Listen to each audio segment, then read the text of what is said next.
Hello friends, तो कैसे हैं आप सब। आज हम बात करेंगे प्राचीन भारतीय इतिहास में कदंब राजवंश के बारे में। तो कदंब राजवंश से संबंधित कुछ महत्वपूर्ण प्रश्नों को हम यहाँ पे देखेंगे।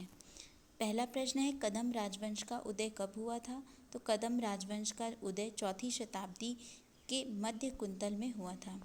अगला प्रश्न है, कदंब शासकों की राजधानी क्या थी। तो कदंब शासकों की जो राजधानी है वो बनवासी थी, जिसका दूसरा नाम वैजयंती था। तालगुंड अभिलेख किसका है। तो तालगुंड अभिलेख जो है वो शांति वर्मन का है।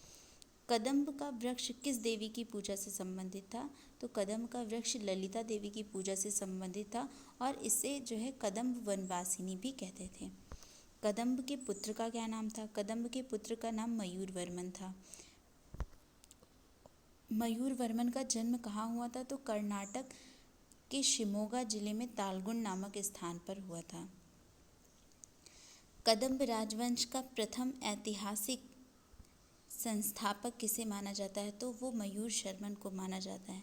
ये मयूर शर्मन और मयूर वर्मन दोनों एक ही नाम है। फिर अगला प्रश्न है, मयूर वर्मन के पुत्र का क्या नाम था। तो मयूर वर्मन के पुत्र का जो नाम है वो कंग वर्मन था।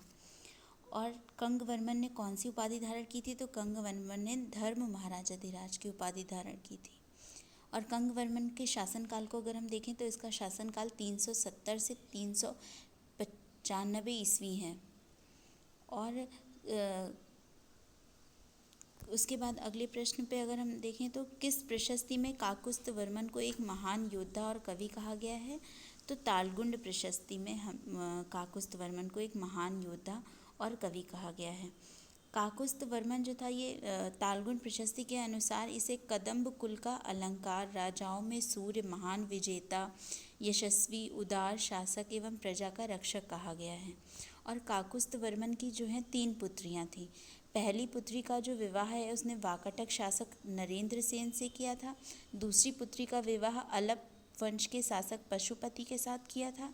और जो उसकी तीसरी पुत्री थी उसका विवाह उसने गंग राजा माधव सेकंड के साथ किया था।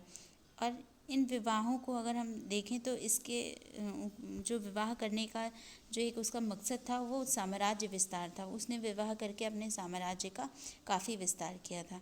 और काकुस्थ वर्मन जो है वो कदंब वंश का बहुत ही मतलब श्रेष्ठ और बहुत ही महत्वपूर्ण शासक माना जाता है। काकुस्थ वर्मन के बाद और भी राजा हुए हैं, शांति वर्मन। तो अगला प्रश्न जब हम देखेंगे तो कदंब कुल का जो सूर्य है यानी द्वितीय सूर्य किसे कहा जाता है। तो वो शांति वर्मन को कहा जाता है। और तालगुंड प्रशस्ति के अनुसार जो है ये शांति वर्मन ने जो है 3 राजमुकुट धारण किए थे। और जो ये शांति वर्मन है इसने धर्म महाराजाधिराज की उपाधि धारण की थी। और इसका शासनकाल जो है वो 450 से 475 ईस्वी तक माना जाता है। और इसने ये भी इसके बारे में कहा गया है कि उसने पुरोहित दाम कीर्ति को खेटग्गा ग्राम जो है वो दान में दिया था।